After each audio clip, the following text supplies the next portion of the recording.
예수의 부활을 본 자가 되게 하소서. 아멘. 하나님은 유일한 공의의 심판자이십니다. 따라 시작. 하나님은 유일한 공의의 심판자이시다. 하여튼 신앙생활이 첫 발부터 잘 들어야죠. 첫 발이 잘못 들어서 버리면 그거 나중에 양복단추 틀어지면 이거 뭐 이러지도 못하고 저러지도 못하고 그렇습니다. 여기서 공의의 심판이란 무엇이냐? 공의의 심판이란 그가 생명받기 합당한 자라면 반드시 그에게 생명을 주시고, 그가 벌을 받을 일을 했다면 반드시 벌을 주실 수밖에 없는 그 공의의 심판자라는 거예요. 이 일에 대해서 하나님은 결코 실수나 착오가 없으세요. 따라서 하나님은 실수가 없으시다. 아멘입니까? 하나님에겐 실수란 사람에게는 존재하지만 하나님은 존재할 수 없는 것이죠. 그래서 이 공의의 하나님이다, 우리가 공의의 하나님이다 이렇게 부를 때는 그분 앞에 상 받을 일을 했다면, 생명 받을 만한 일을 정말 손톱만큼이라도 했다면 하나님은 반드시 그것을 보상해 주시고, 결코 소홀함이나 그 작은 거 그거 가지고 뭐 되겠어? 하나님은 무시하지 않습니다. 사람은 그까지 까고 지나가지만 하나님은 결코 그러지 않는다고 하는 거죠. 그래서 우리가 많은 죄악 가운데에서도 정말 한 가지라도, 작은 것이라도 뭔가 생명 받기 위해 몸부림치는 이유가 뭐겠습니까? 그것은 그 작은 것 하나라도 하나님은 소홀히 보신다고요? 아니에요. 소홀히 보지 아니하시고 반드시 갚으신다고 하는 것을 믿기 때문에 그렇게 우리가 열심히 하는 것입니다. 세상 사람들은 그걸 하찮게 여길지 모르지만 하나님은 결코 우리가 반드시 선한 일을 한 거에 대해서 하찮게 보지 않는다고 합니다. 내가 알고 했든지 또 모르고 했든지 형벌 받을 일을 했다면 반드시 그것은 우리 육체를 괴롭히는 형벌로 나타난다고 하는 것이에요.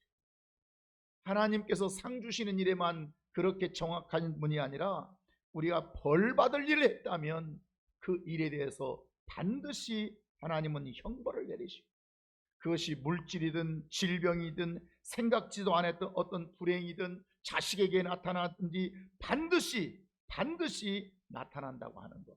그래서 이것으로 인해서 우리는 따라합시다. 회개할 기회, 믿음의 기회, 이런 걸 삼는 것입니다. 하나님이 심판하지 않고 하나님이 벌 주지 아니하시면 누가 회개를 하겠습니까? 누가 그것을 믿음의 기회로 삼겠습니까? 그러나 우리는 이거 무섭구나, 그래서 회개하게 되는 것이죠.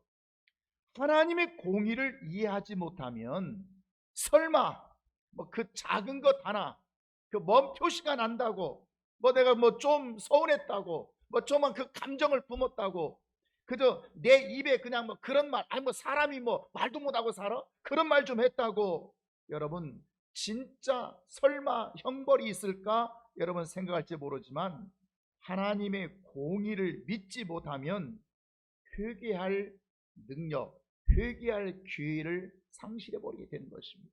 하나님은 반드시 회개를 통해서 생명 주시기를 원하시는 것이죠. 그래서 하나님의 공의를 믿기 때문에 하나님의 역사하실 줄 믿고 뭔가 하면서 생명길을 가는 것이고요, 형벌의 공의를 믿기 때문에, 내가 잘못하면 반드시 벌 주시는 것을 믿기 때문에 하나님을 두려움과 떨림으로 신앙생활하면서 회개할 기회를 갖게 되는 것입니다. 그래서 하나님의 공의를 믿는다고 하는 것이 우리에게 얼마나 큰 능력이 되고, 그것이 얼마나 큰 깨달음이 되고, 그것이 얼마나 큰 믿음이 되겠습니까? 그런데 이 아주 중요한 이 믿음을 우리는 형벌은 없고 상만 주시는 하나님, 이런 것들로 치부해버리니 도대체 영혼이 살아날 길이 있어야죠. 우리가 행한 거에 대하여 반드시 갚으시는 하나님이십니다. 내가 시간을 심었습니까? 내가 마음을 심었습니까? 내가 물질을 심었습니까? 내가 재능을 하나님 앞에 심으면, 안 심었으면 모르지만 심으면 반드시 나고, 심으면 심은 대로 거두게 하시는 정말 하나님이시라고 하는 것. 내가 인색하게 심었으면 하나님도 인색할 것이요, 내가 헌신을 심었으면 하나님은 그 독생자 성령까지 아끼지 아니하시고 우리의 모든 것을 다 내어주시는 하나님. 그래서 실수가 없이 심은 대로 거두게 하시는 하나님이시다, 그 말씀이에요. 그러면 어떻게 하나님은 그렇게 공의로우실까? 어떻게? 그거야 목사님, 하나님이니까 당연히 그렇죠. 그게 아닙니다. 하나님이니까 당연히 그렇죠. 이 사람은 점수로 말하면 한 10점 맞은 거예요. 어떤 분이시기에 그렇게 하나님은 공의로 심판하실까? 도대체 그분은 무엇이기에, 무엇을 가지고 계셨기에 그렇게 공의로 심판하실 수밖에 없을까? 사람이 아무리 명석하고요, 학식이 있고요, 똑똑하고 있고 지혜가 있고요, 여러분 그런 사람이라 할지라도 사람의 재판에는 실수가 있습니다. 실수가 있어요. 삼심제도를 하는 것도 그렇고 또 세 사람이 재판하는 것도 그렇고 다 뭐냐면 실수 없게 하기 위해서 최대한 그런 노력과 장치를 해보는 것입니다. 그런데 하나님은 무엇을 가지고 심판하시기에 이렇게 공의로우실까? 이게 중요한 것입니다. 그것은 하나님은 모든 것을 다 알고 계시기 때문에 그렇습니다. 모든 걸 다, 다시 말하면 하나님은 전지하시다. 우리 하나님은 전지전능하신 하나님 그렇게 부르잖아요. 그 첫 번째 전지라는 게 뭐예요? 하나님은 모든 것을 다 알고 계신다. 하나님은 모든 것을. 그러면 우리가 하나님은 전지하시다, 하나님은 전지하시다, 그러면 사람들이 하나님은 철학도 알고 역사도 알고 과학도 알고 뭣도 알고 경영도 알고, 우리가 이렇게 착각을 해요. 하나님은 무엇에 대해서 모든 것을 모르시고 다 하시느냐, 전지하시느냐, 그 용도가 뭐냐면 하나님은 심판하시는 일에 대해서, 심판하시는 일, 내가 누군가를 하나님은 판단하셔야 돼요. 판단하셔야 되는데 그 판단하시려면 그 사람을 다 알아야 돼요, 몰라야 돼요? 하나라도 다 알아야 돼요.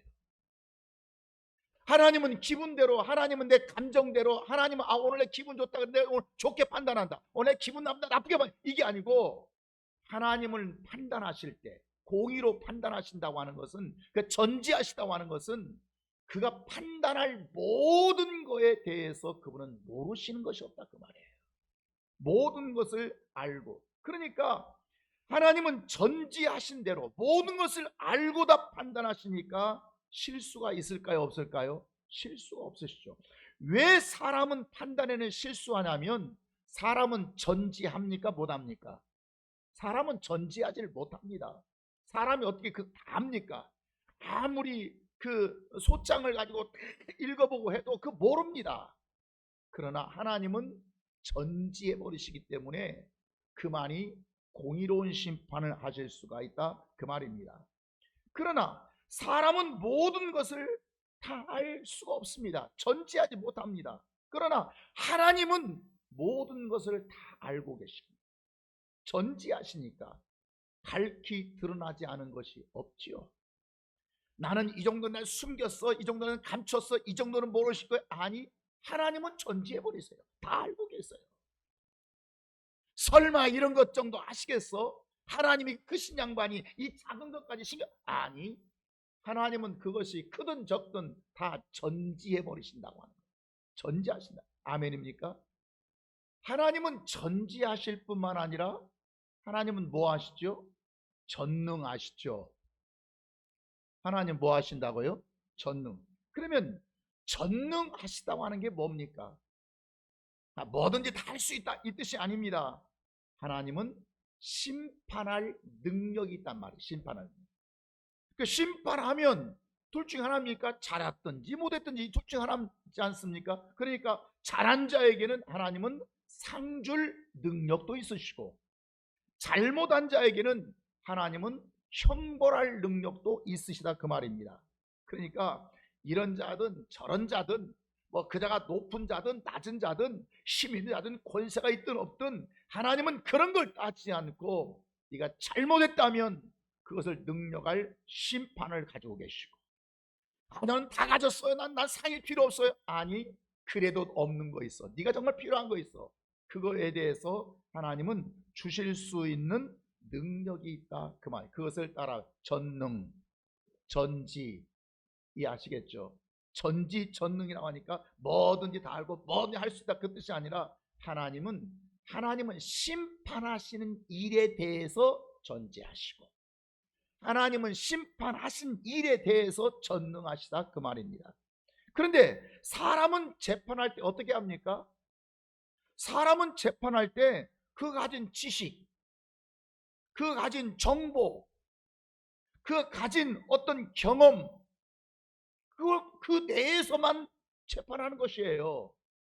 모르는 건 모르는 거예요. 그러니까 보통 말할 때 내가 알기로는 뭐 그렇게 말하지 않습니까? 나중에 문제가 생기면 꼭 사람 뭐라면 내가 그것까지는 몰랐다고, 내가 거기까지는 미처 생각 못했다고. 지금 전지예요, 전지하지 못한 거예요? 전지하지 못한 거예요. 그러므로 사람의 판단이란 잘못하면요, 사람을 아주 억울하게 만들어 버리고요, 사람의 판단은 잘못하면 저 사람 죽어서는 안 될 사람, 살 사람인데 그 사람을 죽여버리게 되는 그런 비극을 맞게 된다고 말입니다. 그런 것도 모르면서 그 말을 했냐고, 그것도 모르면서 그 말을 했냐고, 이런 말이 생기는 이유가 뭐냐면 너는 전지하지 못하다, 그 뜻이에요. 인간은 자기가 알고 있는 거, 내가 가진 지식, 내가 가진 정보, 내가 보이는 거, 그런 것으로만 판단하기 때문에 보이지 않는 건 모르는 거예요. 모르는 것도 또 모르는 거예요. 그렇기 때문에 사람의 판단에는 당연히 실수가 있을 수밖에 없다, 그 말이에요. 그러나 하나님은 전지하시기 때문에 모든 것을 다 아시기 때문에 하나님은 실수가 없으시고요, 하나님은 전능하시기 때문에 그가 판단하신 거에, 실수 없이 판단한 거에 대해서 모든 것을 다 주실 수가 있다, 그 말이에요. 사람은 전능하지 못하기 때문에 말로 끝나는 때가, 입으로 끝나버리는 때가 얼마나 많아요. 그러나 사람은 또 말로 한 거에 대해서 심판할, 집행할 능력도 없어요. 사람이 무슨 상줄 능력이 있습니까? 사람이 무슨 벌줄 능력이 있습니까? 사람은 아무것도 못하는 것입니다. 오늘 본문에 보면 지금 사도행전 9장 1절에서 19절까지 내용입니다. 자, 사울이라고 하는 재판관이 있었습니다. 그는 아주 명석하고 당대 대단한 지성이었고 학식이 있었고, 이런 이 명석한 눈을 가진 사울이라는 재판관이 그의 눈으로 볼 때, 그의 눈으로 판단할 때 예수와 따르는 그 제자들을 보니까 천하에 죽일 자들, 천하에 죽일 자들. 그래서 자기 목숨과 명예를 걸고 예수와 따르는 자들을 다 쳐 죽이려고 제사장들에게 허가를 얻어가지고 잡아 죽이려고 다메섹 도상으로 가는 거예요. 그러니까 그가 예수 믿는 사람들을 잡아 죽이려고 다메섹 도상으로, 이제 다메섹으로 가다가 그 노중에서 어떤 일을 만나게 되냐면 하늘에서 강력한 빛을, 감히 상상할 수 없는 그 강력한 빛을 보고 그 앞에 꺾어져 버립니다. 그리고 그가 하늘에서 음성이 들려오는데 사울아, 사울아, 네가 어찌해서 나를 핍박하냐, 네가 어찌해서 나를 박해하느냐. 그러니까 엎드려진 그 상태에서 그가 말하죠. 주여 누구십니까? 주여 누구십니까? 그러니까 들려오는 대답이 네가 박해하는 예수다. 사울이라고 하는 재판관이 이미 대제사장들에게 허가를 얻어가지고 예수는 이미 죽었고 예수를 추종하는 그 제자들을 다 잡아 죽이려고 살기가 등등해서 그렇게 가는데, 가는 도중에 이런 사건을 그가 경험하게 되는 것입니다. 주여 누구십니까? 여기서 주여란 말은 주님이란 뜻이 아닙니다. 주님이란 뜻이, 주님, 나를 살릴 수도 있고 나를 죽일 수도 있는 위협적이라는 분이란 뜻이에요. 이분이 보니까 지금 나타난 현상을 보니까 아유, 내가 죽을 수도 있구나, 잘못하면 죽겠구나, 이걸 지금 그가 경험하게 되는 거예요. 다시 말하면 내 생명에 영향력을 주는 분을 주여라, 이렇게 말하게 되는 거예요. 여러분, 부모는 자식에게 주가 되는 것입니다. 여러분, 부모가 자식을 위해서 잘 살려줄 수 있고 잘 해줄 수 있고 잘 키워줄 수 있고 잘 가르쳐줄 수도 있고 챙겨줄 수도 있고, 그 부모는 자식의 주가 되는 거예요. 지금이 안 그러지만 옛날 남편들은요, 아내의 주가 되는 것입니다. 옛날에 아내들은 직장도 가질 수 없고, 성경에 보면 직장을 가질 수도 없고 일터도 없고 여자는 아무것도 못해, 무능력해. 그러니까 남편이 벌어다 준 것을 가지고 아내에게 줄 수밖에 없었거든요. 그래서 남편은 아내의 주가 되는 것입니다. 목사는 성도에게 믿음을 더 줄 수도 있고요, 믿음을 안 줄 수도 있어요. 뭔가 그 성도에게 정말 하나님 말씀으로 충고해 줄 수 있고 어드바이스 할 수도 있지만, 여러분, 그냥 지나칠 수도 있는 거죠. 그에게 기도해 줄 수도 있고 기도 안 해줄 수도 있고요, 생명길로 인도할 수도 있고 아니면 내버려 둘 수 있어요. 네 멋대로 살아라. 그래서 목회자는 성도의 주가 되는 것입니다. 주라는 거 이해하시겠습니까? 그러니까 주란 나에게 영향력을 미칠 수 있는 그런 존재를 주라고 해요. 그러니까 사울이 예수님을 주님 언제 불러봤나요? 나의 주인이 해봤나요? 여기서 주라고 하는 것은 그 주인이 아니라 저분은 나를 살릴 수도 있고 죽일 수 있겠구나, 강력한 영향력이 있구나, 그 뜻에서 주여 누구십니까? 이렇게 묻는 거예요. 그랬더니 뭐라고 대답하신다고요? 나는 네가 박해하는 예수다. 나는 네가 그렇게 죽이려고 그렇게 몸부림치고 있는 예수다. 사울은 깜짝 놀랐어요. 사울은 내가 하나님의 아들을 핍박하고 있다는 사실을 그는 한 번도 생각해 못했어요. 꿈에도 상상하지 못했던 일을 그가 지금 듣고 있는 것입니다. 사울은 나름 자기 판단을 가지고 재판관이 되어서 지금 저들의 잘못을, 지금 저들은 잘못한 자, 저들은 죽어 마땅한 자들이라고 생각하고 그들을 죽이려고, 그들을 살기가 등등해서 이미 스데반 집사는 죽였고요, 이제 다른 사람을 스데반 집사를 죽인 사람이 다른 사람은 못 죽이겠어요?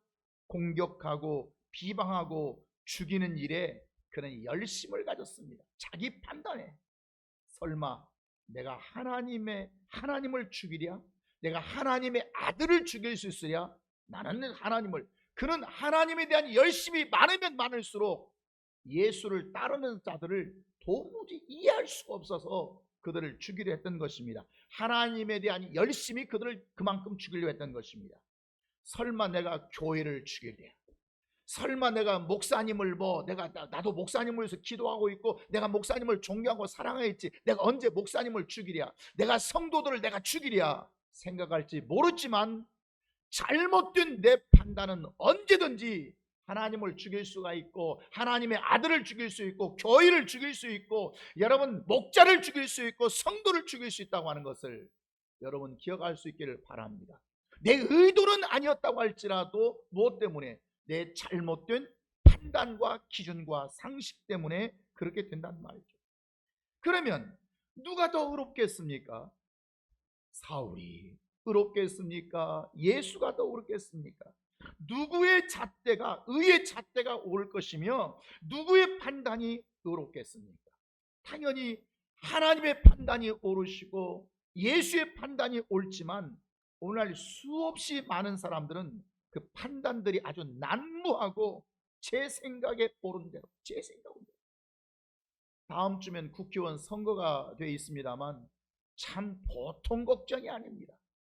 옛날에는 사법적 어떤 시스템에 의해서 내가 잘못했으면 그냥 사과 성명서 내고 뭐 그러는데 요즘은 왜 이렇게 뻔뻔한 사람들이 많아요? 대놓고 뻔뻔해. 어쩌다가 이 사회가 이렇게 망가져버린, 이렇게 윤리와 도덕과 상식이 다 깨어져 버린 이런 시대가 되었을까요? 많은 사람들은 제 생각이 옳은 대로, 내 생각이 옳으면 옳은 거예요. 객관적 상식이나 객관적 지식이나 객관적 판단은 중요하지 않아요. 내가 옳으면 옳은 거예요. 이 사사시대처럼 어쩌면 이렇게 똑같은지 말이죠. 자식이 부모를 판단해 버립니다. 제자가 선생을 판단해 버립니다. 제자가 선생을 판단할 능력이 있습니까? 그 소위 인권이라고 하는 말로 다 위장을 해버립니다. 성도가 목사를 판단해 버립니다. 피조물이 하나님을 판단해 버립니다. 이런 현상이 오늘날 빠지고 있다 그 말입니다.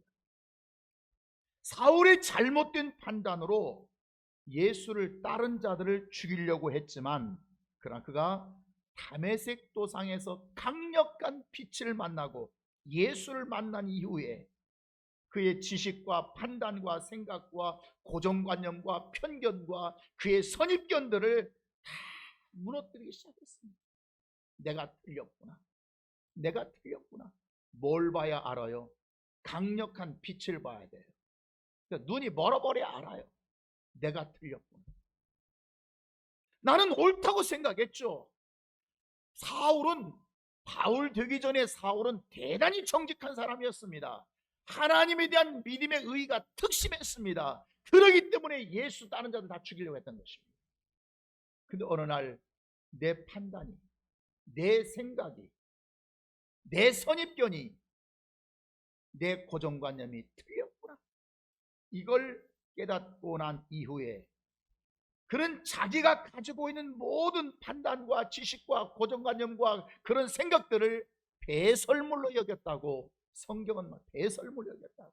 내가 예수를 아는 지식 외에 이제부터 내가 아는 지식이 아니라 내가 예수를 아는 지식 외에 모든 것을 배설물로 여기기로 작정해버리고 내가 알고 있는 모든 지식을 다 쓰레기통에 집어넣어 버리기로 쓰레기로 알기로 그가 결정해버리게 되는 것입니다.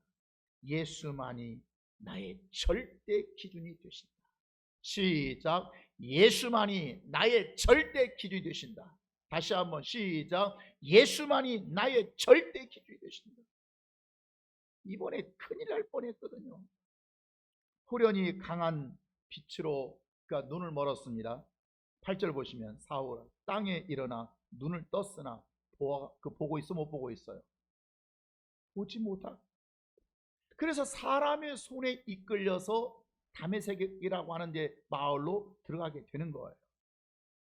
자기 눈은 원래 사울이 보는 눈은 세상의 모든 이치를 밝히 보고 있다고 생각한 거예요. 내 눈은 정확해. 내 눈 속이려고 하지 마. 내 눈 똑바로 봐. 똑바로 봐. 나 속이려고 하지 마. 엄마 속이려고 하지 마. 여러분, 사울의 생각에는 내 눈은 눈이라고 하는 건 보는 관점 아닙니까? 모든 이치를 밝히 보고 있다고 생각했는데 그가 눈이 멀어버린 순간, 그가 보이지 않는 순간, 아하, 나는 소경이었구나 하는 걸 경험. 눈을 떴지만 보이지 않아요. 그는 지금 눈으로 본 것이 정보가 되고 눈으로 본 것이 지식이 되고 눈으로 본 것이 경험이 되어서 그것으로 다 모든 걸 판단해버리고 예수도 판단하고 예수를 따른 제자들도 판단했던 거예요. 근데 지금 눈은 떴어요. 근데 보여 안 보여? 안 보여. 눈은 떴으나 아무것도 보지 못하고 그때 그 순간 하하, 나는 소경이었구나. 난 정말 소경. 이걸 경험하게 되는 거예요. 오늘은 부활절입니다. 여러분, 부활절이 무엇입니까? 예수님이 죽으셨다가 십자가 지시고 3일 만에 부활하셨다. 그래서 아리마대 요셉이 장례식 치르고 마리아가 가서 보고 타는 얘기입니다. 이거 모르는 사람도가 있습니까?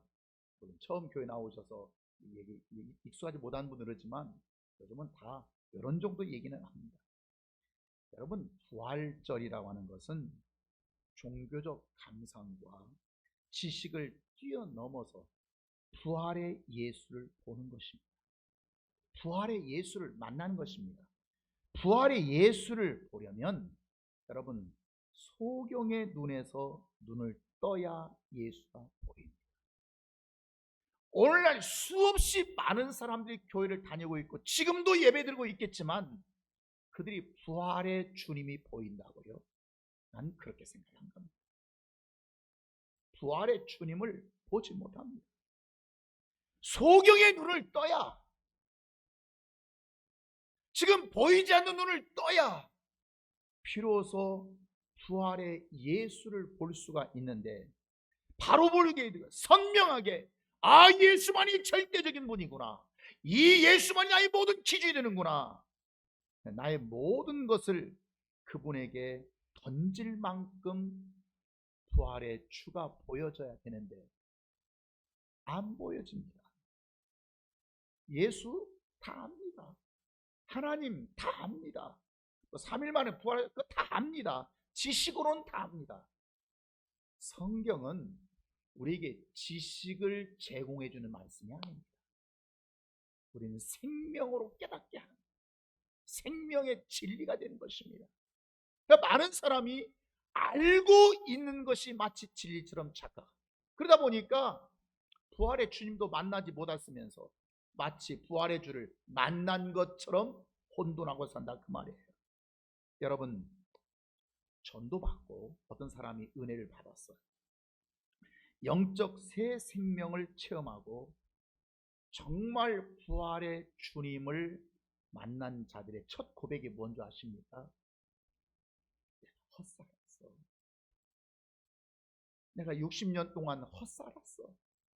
내가 70년 동안 헛살았어. 내가 50년 동안 진짜 철기 일하고 막 뭔가 열심히 하고 내가 인간의 성공과 야망을 향해서 달려와 봤는데 어느 날 내가 병들고 보니 내가 헛살았어. 내가 망하고 보니 헛살았어. 그리스도를 만나고 난 이후에 그의 첫 번째 고백이 뭐예요? 내가 살아왔던 삶의 모든 것들을 내려놓고 무너뜨립니다. 헛살았다. 그 사람도 육체 가운데 살 때는 지식을 가지고 경험을 가지고 어떤 논리를 가지고 이치를 가지고 어떤 판단을 가지고 나름대로 열심히 살았어요. 그냥 산 게 아니에요. 그러나 하나같이 알고 있는 육적인 기준, 내가 육체로 알고 있었던 모든 기준은 하하, 내가 헛살았구나, 그걸 깨달았지. 신앙의 출발이 언제부터 출발하냐면요, 거기서부터 출발합니다. 내가 하나님을 몰라서 이거 헛살았구나. 그러면 바로 살아야지. 이 신앙의 출발이에요. 그런데 오늘날도 교회, 지금도 교회 다니면서 나 헛살았다고 생각을 안 해. 진리 밖에서 내가 헛살았다고 하는 거, 이걸 인정을 안 해. 인정할 수가, 왜? 그걸 인정하는 순간 모든 걸 다 내려놔야 돼. 하나님은 아니, 너 헛살았어. 네 젊음 헛살은 거야. 이것을 깨닫는 순간, 그걸 내 고백으로 고백되는 순간 너는 그때부터 넌 신앙생활이 시작되는구나. 하나님은 그렇게 보신다는 거야. 여러분, 우리가 전도를 많이 하지 않습니까? 잘 들으셔야 돼요. 왜 전도가 안 되는가? 전도를 그렇게 열심히 안 해요. 자, 보통 우리가 전도를 할 때는 불신자 아닙니까? 예수 안 믿는 사람들이에요. 그들은 육적인 판단과 육적인 기준을 가지고 살아가는 그들에게 육적 판단과 기준으로 접근하기 때문에 안 됩니다. 전도 세미나에서 전도를 가르치는 사람들이 사람을 이해하고 들어가죠. 이해하고. 뭘 이해를 해? 그게 현대 심리학적 접근 방법으로, 이 인간관계 방법은 대단히 옳을 것 같아. 대단히 맞는 것 같아. 모든 경영은 그렇게 해요. 진리는 그렇게 하지 않습니다. 그러면 죽었다 깨어나도 그 사람 전도보다 전도 안 됩니다. 그러니까 자꾸 그런 그 사람의 육적 기준, 판단의 기준, 어떤 육적인 판단의 기준을 가지고 자꾸 접근해 주니까 무지하게 잘난 척하지 않습니다. 무지하게 잘난 척하고 오히려 나보다 좀 더 판단 기준이 높고 나보다 더 똑똑하고 나보다 더 직업이 좋고 나보다 돈이 많은 사람들에게는 은근히 기죽고 들어가지 않습니다. 전도를 아예 못합니다. 왜? 여러분의 전도 방식이 잘못됐다. 그건 그 인간적으로는 그 이해가 돼. 그 인간적이야. 그 인본적이에요. 여러분, 영적 기준으로 접근해야 됩니다. 생명의 기준으로 접근해야 되는 것입니다. 너 헛살았어. 예수 모르고 사는 삶은 헛살았어. 이렇게 여러분 시작돼야 되는데, 그러면 대단히 반감이 생기겠죠. 그건 많은 거예요. 그 사람 인정해 줬다고 그 사람 교회 나오는 것도 아니에요. 그러나 맞습니다. 내가 헛살았습니다. 제대로 사는 방법이 뭐 있나요? 바로 사는 방법 있나요? 있죠. 그때부터 진리의 눈이 열리게 되고 진리의 길이 시작되는 거예요. 아멘입니까? 너무나 인본적이고 세상적.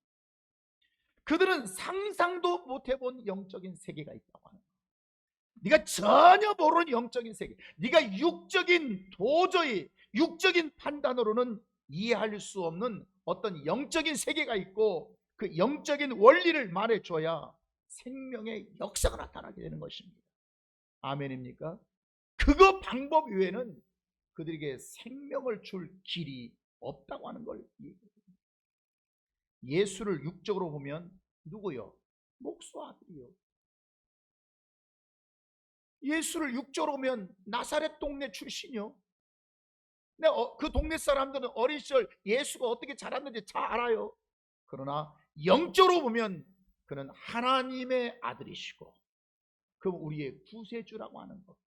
똑같은 예수지만 육적 관점에서 보느냐 영적 관점 보느냐에 따라서 그가 우리를 살려줄 수 있는 예수를 구세주로 보지 않는데 어떤 육으로 보는 한 그분은 우리를 살려낼 길이 없는 것입니다.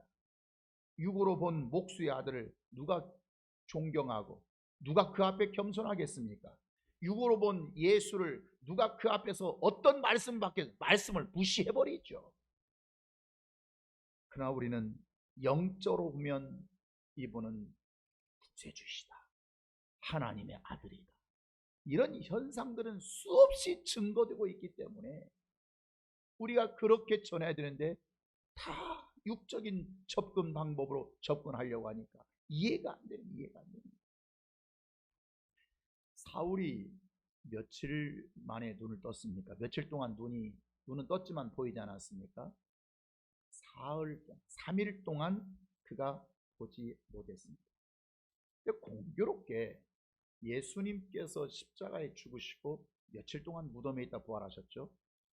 3일, 사흘 만에 부활하셨습니다. 공통점이 뭐예요 지금? 3일. 자, 예수님이 사울이 3일 동안 눈이 멀었을 때 그냥 안 보인다 이러고만 있겠습니까? 주여 제가 주를 박했나이다. 얼마나 회개했습니까? 얼마나 몸부림쳤겠습니까? 3일 만에 그가 눈을 떴다고 합니다. 영생의 눈을 뜬 것입니다. 부활의 눈을 뜬 것입니다. 진리의 눈을 뜬 것입니다. 예수가 핍박하던 예수를 잡아 죽이려고 하던 그 자가 예수를 위한 자로 바뀐 것입니다. 예수님께서 육체를 다 이제 죽으시고 부활하신 3일, 그 3일 후에 부활하신 주님이 이제 생명 주시기에 완전하신 예수가 된 것입니다. 생명 주시기에 완전하신 생명의 주님이 된 것입니다. 자, 12절 보시면 아나니아라는 사람이 안수하여서 다시 보게 됐죠. 아나니아라는 사람이 18절 보면 이때 아나니아가 사울이 지금 눈 멀었어. 눈은 보이지만 눈이 보이지 않아요. 이제 안수를 할 때 어떤 현상이 생겼죠? 어떻게 보게 됐어요? 비늘 같은 것이 벗겨져서. 사울이 지금 어떻게 보게 됐죠? 뭐가 벗겨져야 돼요? 비늘이 벗겨져요. 어디에서? 그의 눈에 있었던 실생말로 콩깍지가 벗겨져요. 이게 안 벗겨지면 안 보입니다. 이해하시겠습니까? 이걸 얻으면 그 능력 있는 아나니아라고 하는 예수님의 제자, 능력 있는 제자가 딱 안수기도 하니까 그에게서 비늘 같은 것들이 다 벗겨지기 시작하는 거예요. 그러더니 벗겨지고 난 뒤에 비로소 그 눈이 보였다고 하는 거예요. 눈에 비늘 같은 것이 벗겨져. 자기 세계가 벗겨져야 됩니다. 자기 판단이 벗겨져야 됩니다. 자기 비늘 같은 것들이 벗겨져야 됩니다. 내가 이것이 옳다고 살았는데, 내가 이것이 전부라고 살았는데 그게 벗겨져야 됩니다. 자기 똑똑함이 벗겨져야 됩니다. 누가 나를 따라와? 이건 내가 다 알고 있는데. 여러분, 그런 모든 오해와 편견과 판단과 지식과 내가 믿고 있는 내 능력들이 다 벗겨져야 비로소 부활의 예수님이 보여지게 되는 것입니다. 아멘입니까? 신앙생활하면 이게 안 벗겨져요. 이게 안 벗겨져요. 오늘도 비늘 같은 그 가식적인 껍질이 벗겨져야 되는데, 그 비늘 같은 종교적인 껍질을 벗기고 예수의 부활을 만나야 어떻게 내가 변화되었는가, 내가 변화되어가는 걸 보게 되는데 나타나지 않아. 이것이 안 벗겨지게 되니까. 오늘 또 교회 다니면서 우리 교회 말씀을 달리 내가 전하지만 일반적으로 아이고 부활절 내가 지금 30년째야, 내가 40년째야, 내가 저 설교 때 한두 번 들었겠어 내가? 이런 자기 나름대로의 고정관념과 지식과 경험과 상식에 이 비늘에 가득 종교적으로 채워가지고, 그러니 어떻게 부활의 예수를 만나요? 사울은 이 비늘 같은 껍질이 벗겨집니다. 그리고 보게 됩니다. 이게 벗겨져야 보게 되는 것입니다. 그게 벗겨졌을 때 어떤 현상이 나타납니까? 반드시 신앙은 나타남이라 하겠습니다. 믿음은 나타나지는 것입니다. 안 나타나면 안 된 것입니다. 어떤 현상이 생겼습니까? 20절 보면 다 같이 시작. 즉시로 각 회당에서 그가 뭐하는 자가 되었어요? 3일 전에는요, 지금 눈꺼풀이 벗기 전에는요, 자기 판단과 경험과 지식과 상식을 가지고 있을 때는요, 예수 믿는 사람을 잡아 죽이려고 했습니다. 근데 지금 벗겨지고 나니까요, 어떻게 변했어요? 즉시로 예수가 하나님의 아들이심을 전합니다. 이게 그 증거입니다. 벗겨진 증거입니다. 부활의 예수가 보이는 증거인 것입니다. 21절 시작. 듣는 사람이 다 놀라 말하되, 다 놀랄 수밖에. 아니 어떻게 사울이 저렇게 됐어? 22절 시작. 사울은 힘을 얻어 예수를 그리스도라 증언하여 다메섹에서 유대인들을 더 힘을 얻어서 예수는 그리스도다, 예수는 하나님의 아들이시다 증거하면서 유대인들을 당혹하게 만들어. 당혹하게. 부활의 주님을 만났다면 이런 현상이 나타나는 것입니다. 이런 증거가 나타나는 것입니다. 이게 나타나지는 것입니다. 근데 지금 나타나고 있습니까? 그리고 지금 40년째 부활절 설교를 들었다고요? 30년째, 20년째, 10년째 지금 그 말씀 듣고 있다고요? 뭐가 변했습니까? 우리는 변하지 않는 부활절을 10년, 20년, 30년째 믿고 있는 것입니다. 달라지지 않은 내 모습을 가지고 우리는 부활의 주님을 만났다고 맨날 부활절 찬양 다시 사셨네, 예수 다시 사셨네, 이런 찬양만 불렀지 정말 실질적으로는 변하지 않았다고 하는 거. 뭘로 알아요? 증거가 없지 않습니다. 사울은 눈의 비늘이 벗겨져 버리고 부활의 주님을 만나게 되니까 즉시로 나갑니다. 예수는 하나님의 아들이십니다. 내가 몰랐습니다. 내가 모르고 죽였습니다. 내가 모르고 스데반 집사를 죽였습니다. 더 힘을 얻어서 예수를 그리스도라고 증언, 유대인들을 당혹하게 만들 정도로. 오늘 부활절 감사 예배를 드리게 되는데, 내 영혼과 심령에 정말 떨림이 있을 정도로 감사가 있습니까? 오늘 부활절인데 정말 내가 오늘 부활의 주님을 만나는, 내가 부활절 예배에 들어가는구나, 내가 부활절에 그 예배의 성으로 들어가는구나. 정말 이 감격과 떨림으로 여러분 나오셨습니다. 아니면 아무 느낌도 없이, 오늘 부활절, 내가 지난주 광고 들었지, 부활주일이래. 아무 느낌이나 오히려 마음의 부담, 뭔가 부활절 감사헌금을 해야 된다는 부담. 여러분, 이것은 내가 부활을 본 자인가, 부활을 보지 못한 자인가를 구분하는 것입니다. 증거가 좀 있어요? 없어요. 나타남이 있어요? 없어요. 현상이 없어요. 예수님이 부활하신 후에 제자들에게 자기의 부활하신 것을 3번이나 만나 주셨어요. 여러분, 3번 만나 주셨다는 것은 보일 만큼, 나 정말 확실히 부활했다, 증거가 될 만큼 보여주셨어요. 그런데도 부활을 믿는 자도 있어.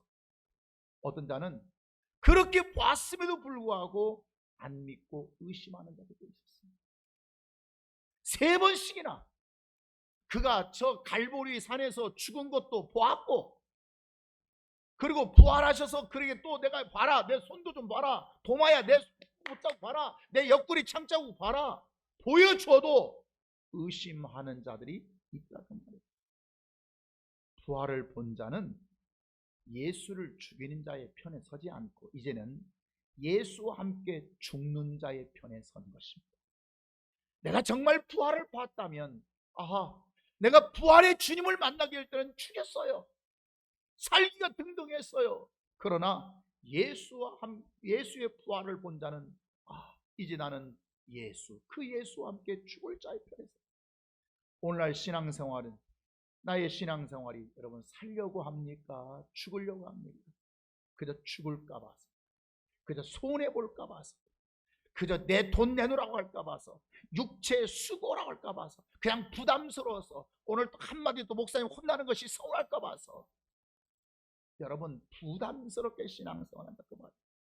자기 생각, 자기 지식, 자기 판단이 기준이 되어서 하나님을 무시해버리고 자기 방법대로 살려고 하면 그는 죽을 것입니다. 여러분, 1년, 2년, 3년, 4년, 5년 후 지나보면 무엇이 유익했던가? 내가 주를 위해서 죽는 것이 유익했던가? 내가 주를 위해서 사는 것이 유익했던가? 주와 함께 죽는 것이 내게 정말 축복이었고 은혜였던가? 아니면 주와 함께 죽기 힘들고 싫어서 부담스러워서 내 멋대로 살려고 신앙생활, 그런 데를 찾아다니면서 그런 데를 좋아하면서 신앙생활이 유익했던가를 여러분 증거로 나타나게 될 줄 믿습니다. 나는 왜 예수의 부활이 보이지 않을까? 왜 보이지 않을까? 딱 2가지 이유입니다. 하나는 천국이 보이지 않았을까? 우리 입으로는 천국이 있다, 천국이 있다, 천국 간다, 천국 가지. 천국이 어디 있어? 몰라. 그거 모르고 있대. 그냥 목사님들이 있대, 목자들이 있대, 뭐 권사님, 뭐 집사님들이 있대. 천국을 모르기 때문에. 2번째는 내 속에 있는 욕심 때문에. 욕심이라고 하는 이 소욕이라고 하는 이 욕심 때문에, 욕심에 가로막혀서 내 욕심을 뽑아내지 않는 한 여러분 부활의 진리가 들어오지 않습니다. 진리의 성령은 우리 안에 들어오실 수가 없습니다.